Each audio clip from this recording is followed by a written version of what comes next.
Sebetulnya setiap kali kita buat kekeliruan, kesalahan, kekhilafan, itu ruh dalam hati kita udah memberikan sinyal kepada kita. Tapi kita bilang, iya ntar dulu. Ini yang penting di depan mata, kita nggak punya duit, bener nggak? Kita mesti bayar kontrakan rumah, kita mesti begini, kita mesti begitu, mesti bayar cicilan. Jadi nggak apa-apa dah, ambil aja lu hak orang lain, bener nggak? Ntar urusan lain lah, bisa tobat belakangan.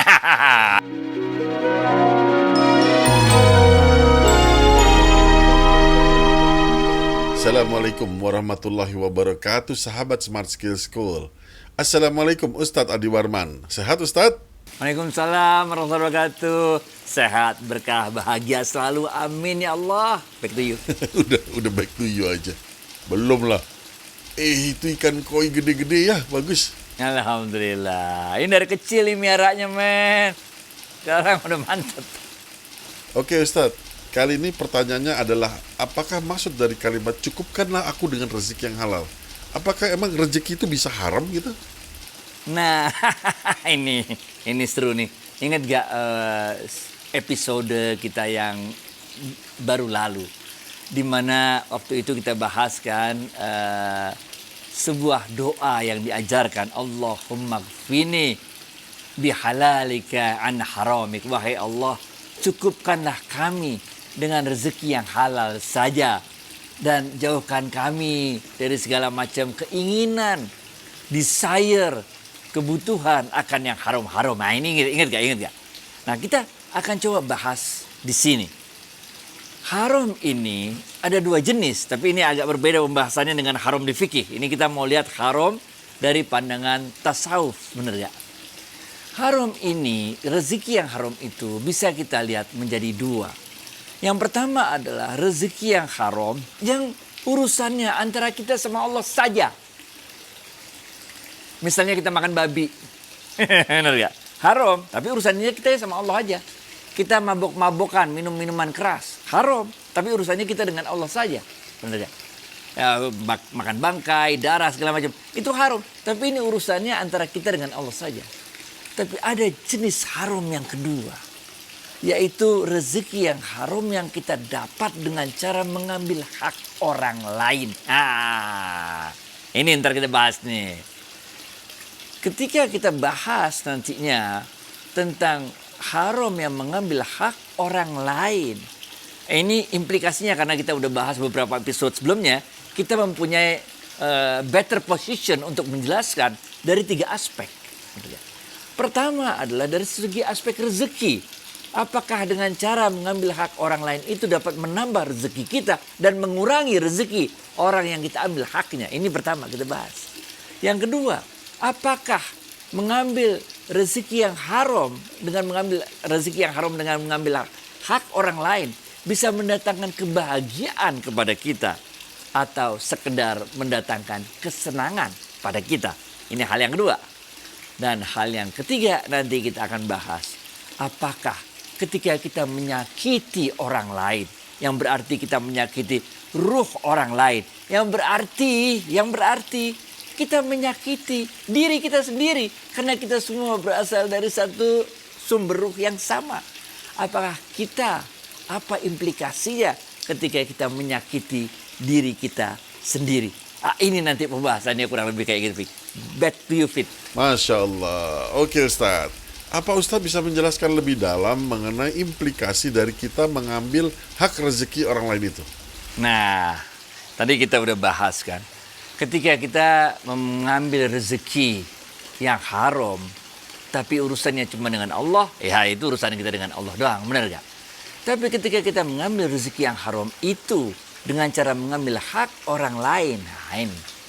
Ada tiga bahasan yang mau kita bahas tadi, satu persatu. Yang pertama, apakah dengan mengambil hak orang lain tersebut, rezeki kita bisa nambah dan rezeki orang yang kita ambil haknya bisa berkurang? Jawabannya nggak bisa, karena rezeki udah ditakar, nggak bakal ketuker, bener gak? Ya kalau gitu orang yang kita diambil rezekinya nggak usah marah dong kan? Katanya harta belum jadi rezeki, betul. Harta orang lain yang kita ambil itu, hak orang lain yang kita ambil itu memang belum jadi rezekinya mereka, tapi sudah menjadi haknya mereka. Nah, ini kalau masih ingat pembahasan bahwa kita ini terdiri dari 3 unsur. Ada unsur jasad, ada unsur nyawa, dan ada unsur ruh. Benar gak? Secara jasad dan nyawa itu udah menjadi haknya mereka. Walaupun secara ruh dia belum menjadi rezekinya orang tersebut. Kalaupun kita ambil berapapun hak orang lain itu, benar gak? Dia tidak akan bisa menambah rezeki kita. Rezeki kita itu ya segitu itu. Terserah kita caranya, mau cari cara halal atau cari cara haram. Bahkan dengan cara mengambil hak orang lain itu pun tidak akan mengurangi rezeki orang yang diambil haknya. Benar gak? Ini poin yang pertama. Jadi kalau kita berpikir bisa nambah rezeki dengan cara mengambil hak orang lain, nggak bakalan bisa. Bener gak? Nggak bakalan bisa.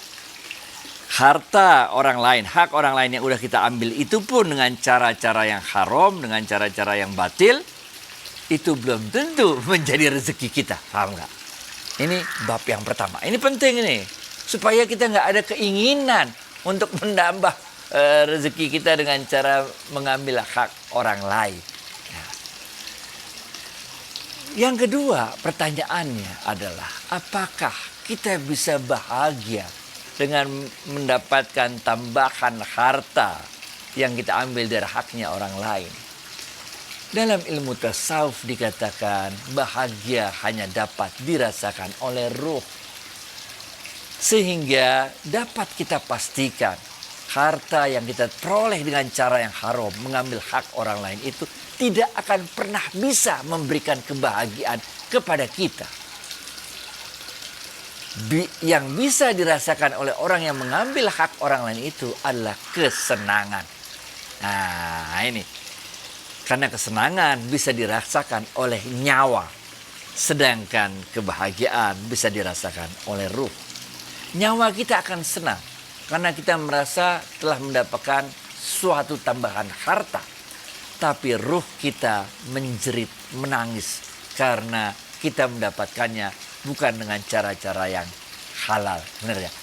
Gini deh biar gak pening deh, bener gak? Suka nonton itu gak? Geo Wild di TV, bener gak? Itu kan si Heina kan kerjaannya begitu, bener gak? Orang yang capek ngejar kancil, capek ngejar rusa, bener gak? Pasti citahnya udah dapet, si Hina yang ngambil ini nih yang modelnya kayak begini nih, model gini. Orang yang capek ngejar mangsa buruannya, tapi akhirnya direbut, diambil oleh si Hina tersebut, bener gak? Buat yang orang udah capek untuk mencari rezeki tersebut, si citahnya yang udah lari untuk dapetin impala tersebut, nggak apa-apa, bener gak?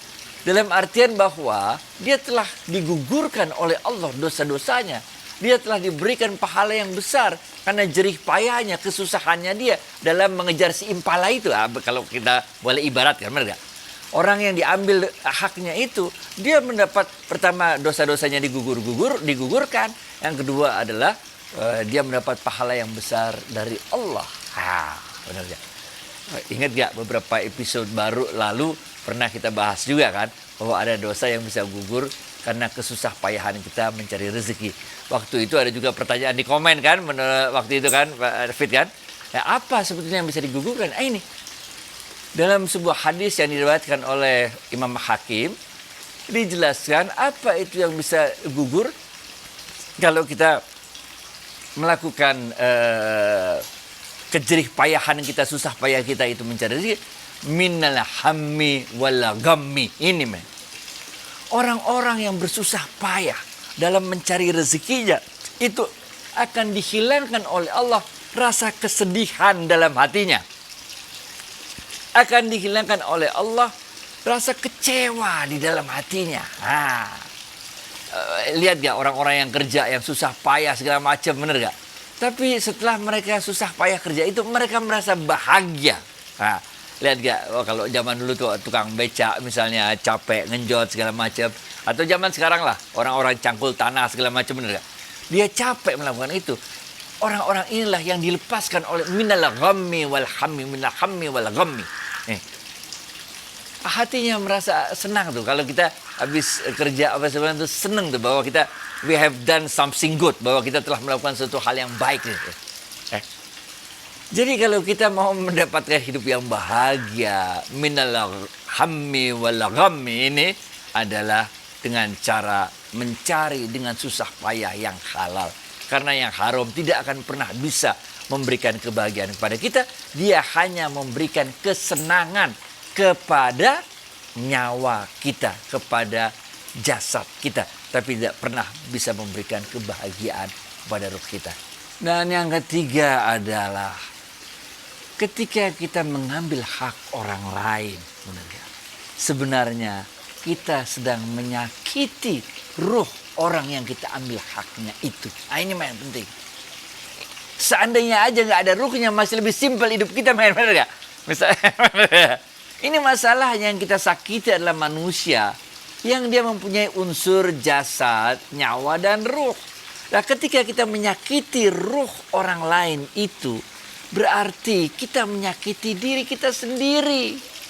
Karena kita semua berasal dari satu sumber yang sama, satu sumber ruh yang sama, yaitu Allah.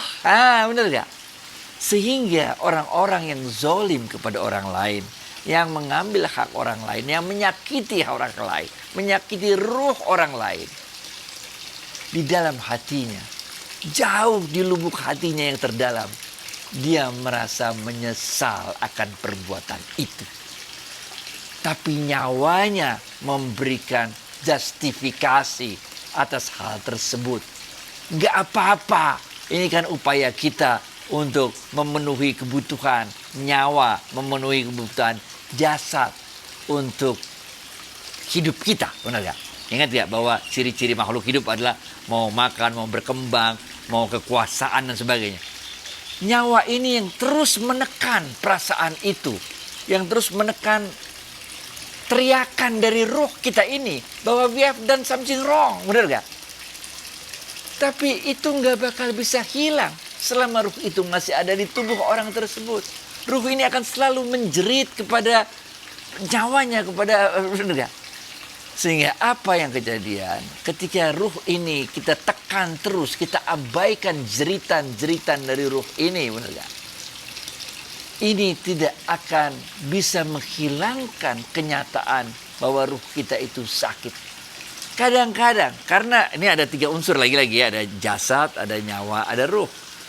Ketika ruh ini terus berteriak menjerit, tidak membenarkan apa yang kita lakukan, yaitu menyakiti orang lain itu, maka ketika nyawa begitu arogansinya tidak mendengarkan jeritan dari ruh, dia bisa lari ke jasad. Ini benar gak? Benar gak? Dia bisa lari ke jasad. Jasad kita harus membayar biaya atau ongkos dari kelakuan si nyawa ini. Ini 3 serangkai ini. Maka kita muncul nanti berbagai penyakit. Bisa jadi kanker, bisa jadi segala macam penyakit yang muncul. Karena ruh ini terus menjerit. Tidak bisa ditutupi kenyataan ini. Itu sebabnya juga kalau kita ingat episode yang keberapa lupa juga ya. Rasulullah SAW pernah bersabda, ada 2 dosa yang dipercepat oleh Allah balasannya di dunia. Nggak nunggu-nunggu akhirat, men. Nggak nunggu-nunggu akhirat.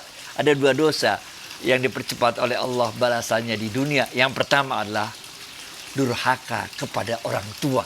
Karena kita menyakiti ruh hati orang tua kita yang menjadi sebab kita lahir, men. Nah, yang kedua adalah ketika kita zolim dengan orang lain. Ini. Kenapa bisa di dunia itu tadi? Karena ruh itu menjerit, nyawa terus arogan terhadap apa yang diteriakkan oleh ruh, maka larinya ke jasad kita. Itu sebabnya kita bisa melihat balasannya dari Allah di dunia. Macam-macam jenisnya. Bisa dia penyakitnya kena ke jasad, jadi tadi ada kanker, ada stroke, apa. Dan ketika jasad udah kena, baru kemudian nanti nyawa merasa menyesal, membenarkan apa yang diteriakkan oleh ruh kita. Ini men, kita nggak bisa lepas dari 3 unsur ini. Ente mau kemana, men?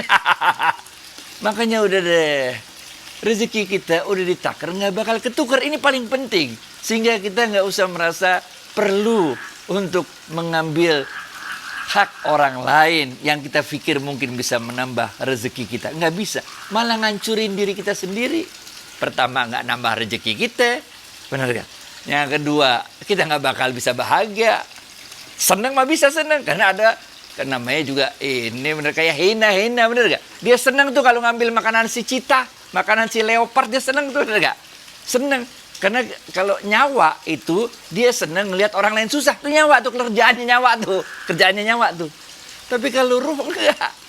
Ruh enggak. Ruh bisa merasakan kebahagiaan.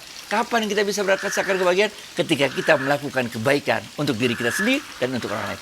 Dan yang ketiga, tadi kita udah bahas panjang lebar juga bahwa ruh kita akan menjerit dengan arogansi nyawa tersebut, dia akan kena kepada jasad kita, fisik kita. Back to you, Fit. Allah, serem banget Ustadz. Nah, jadi satu pertanyaan nih Ustadz. Supaya jeritan ruh ini yang bisa berubah, bisa menjadi ke jasad seperti kena jadi kanker dan segala macam, apakah ada cara kita mengenali bahwa ruh kita itu sedang menjerit? Ini, Fit. Ingat gak sih Syekh Abdul Qadir Jailani mengatakan, listen to your heart, not your ego. Ingat gak? Dengarlah jeritan ruhmu. Jangan engkau dengar jeritan nyawamu. Ini terjemahannya ini. Ruh ini abadi, men. Berasal dari sorga, ntar balik lagi ke sorga. Bener gak? Kalau nyawa kan kagak. Dia berhenti di sini urusannya, begitu kita mati dia udah selesai, bener gak? Nah, itu sebabnya Syekh Abdul Qadir Jailani mengatakan, dengarlah jeritan rohmu, jangan engkau dengarkan jeritan nyawamu. Nah, dengan pengertian ini, dengan pemahaman ini, sebetulnya setiap kali kita buat kekeliruan, kesalahan, kekhilafan, itu roh dalam hati kita udah memberikan sinyal kepada kita. Tapi kita bilang, iya ntar dulu, ini yang penting di depan mata, kita nggak punya duit, bener gak? Kita mesti bayar kontrakan rumah, kita mesti begini, kita mesti begitu, mesti bayar cicilan. Jadi nggak apa-apa dah, ambil aja lo hak orang lain, bener gak? Ntar urusan lain lah, bisa tobat belakangan. Gitu, men. Back to you, Fit. Oke, paham Ustadz. Listen to your heart, dengerin tuh hati bicara. Oke Ustadz, terima kasih atas waktu dan tausiahnya. Insya Allah kita ketemu lagi di next episode. Assalamualaikum warahmatullahi wabarakatuh. Waalaikumsalam warahmatullahi wabarakatuh. Thank you.